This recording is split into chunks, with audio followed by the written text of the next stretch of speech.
Hello, my name's Thomas Mayer. I'm a Torres Strait Islander born and bred on Larrakia country. I acknowledge the First Nation wherever you are listening to this, and I want to tell you a story. I want to tell you about the First Nations Voice campaign that we want enshrined in the Constitution, a proposal that comes out of the Uluru Statement from the Heart. I'm the Northern Territory Branch Secretary of the MUA, and now I'm moving into a National Indigenous Officer role for the Construction, Forestry, Maritime and Mining and Energy Union. And I became involved in this because I was an activist in the community. I organised the rallies around the WA community closures, the response to the way that youth were treated in detention at Dondale in Darwin. And I was invited to be a part of a constitutional discussion in Darwin. And at that constitutional discussion, I learnt that there were 12 of these meetings all around the country. They were the regional dialogues. And these dialogues came about because we had fought for the opportunity to be heard on what it was that we wanted as far as constitutional recognition. There had been a long discussion about constitutional recognition in this country that said that we would be recognised, though we had never been asked. And so I learnt that this regional dialogue was one of those dialogues that gave us that opportunity. In that regional dialogue, I also learnt that there was to be a lot of information provided. We were taught about the Constitution, we were given lessons about the political system.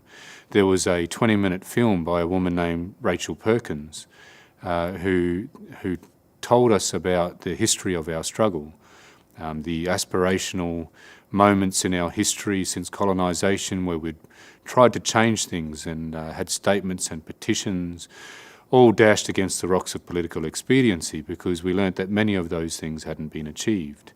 We'd learned about our previous representative bodies. We'd learnt about how John Howard destroyed ATSIC, basically to de-unionise us and then have some really awful policy following that. These dialogues were 3 days each, and I also learnt that these dialogues culminated in one big final 3-day convention in the heart of the country at Uluru. Now in the Darwin dialogue I was elected by the 100 participants. There was a formula applied to those participants, 60% traditional owners. They elected me as one of the delegates to go from Darwin to Uluru. And it was an exciting meeting, and it was a meeting with a lot of tension as well. When our people come together, we bring together our different levels of healing, our different perspectives, the lack of trust for politicians, the effects of the way that native title and has divided some of our families, and the way that the government has purposely divided us as well. That came together at Uluru.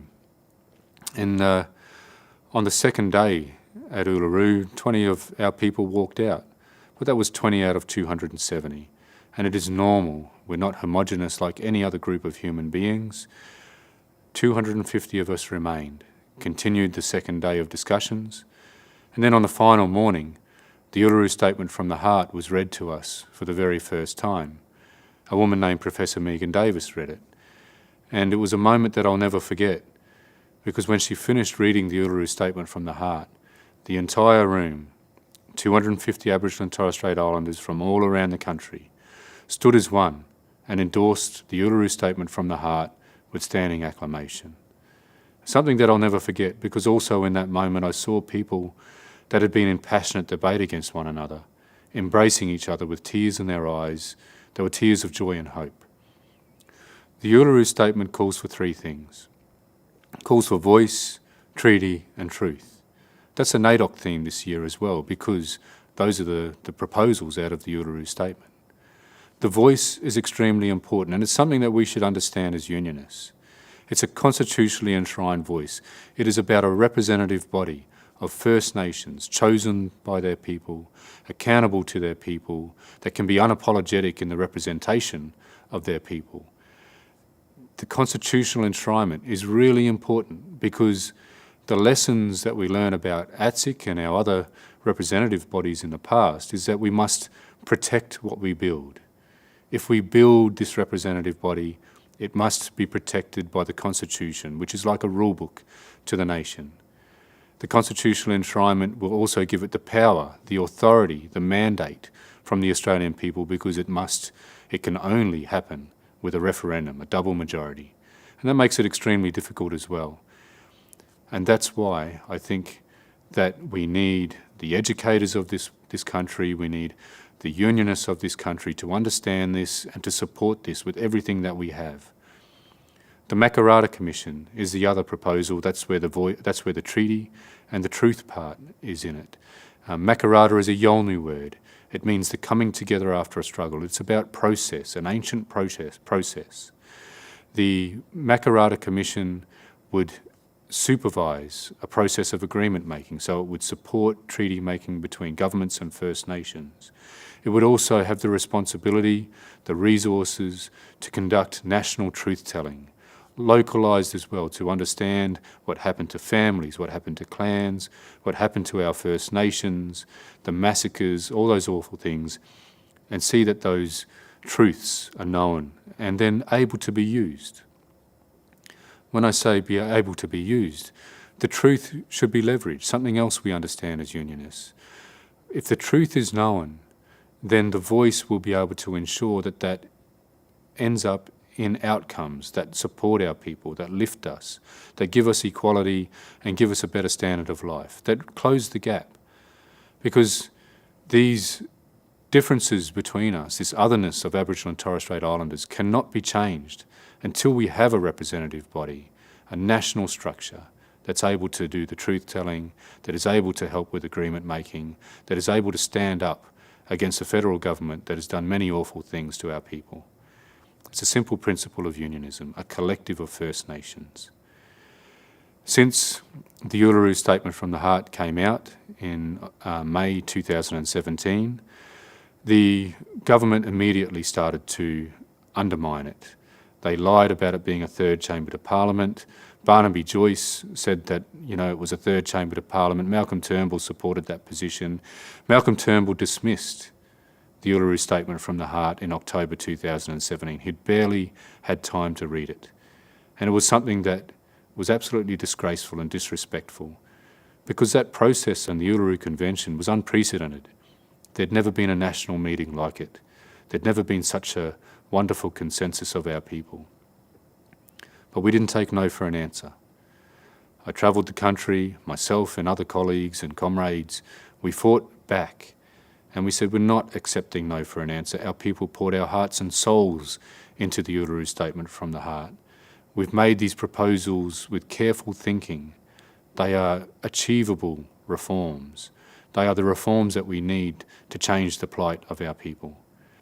We didn't take no for an answer, and we travelled the country and we fought to build a movement. And that movement has had some success. In 2018, I'm pleased to report, we moved the Labor Party.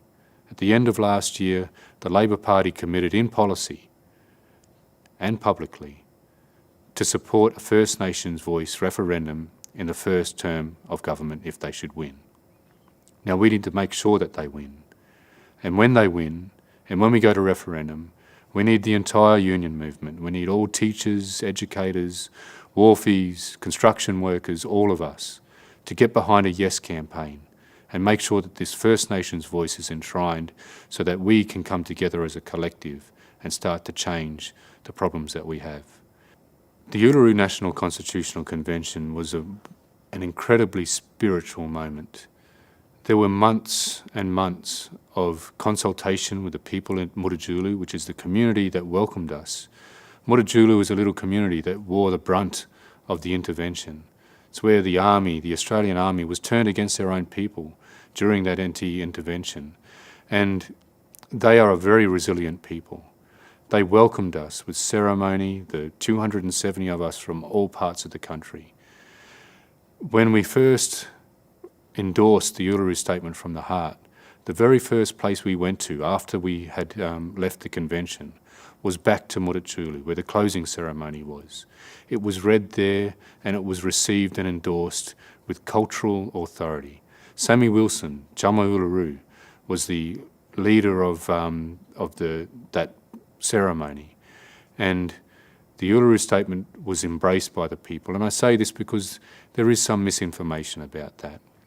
The name Uluru and the Uluru Statement from the Heart is absolutely supported and endorsed by the Cultural Authority.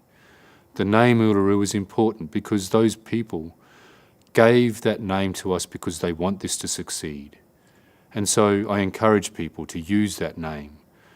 Let's not whitewash that name. It is the Uluru Statement from the Heart, and that holds great power.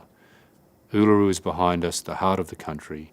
And when we find our First Nations voice, when we enshrine it in the Constitution, Australia will have found its heart and we will have a fuller expression of Australia's nationhood.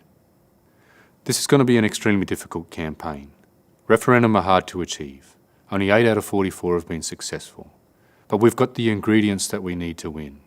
We've got unions, we've got NGOs, we've got religious groups, we've got big companies across the political spectrum. We have the support that we need. We don't need to wait for the right wing. We don't need bipartisan support. We have bipartisanship of the Australian people.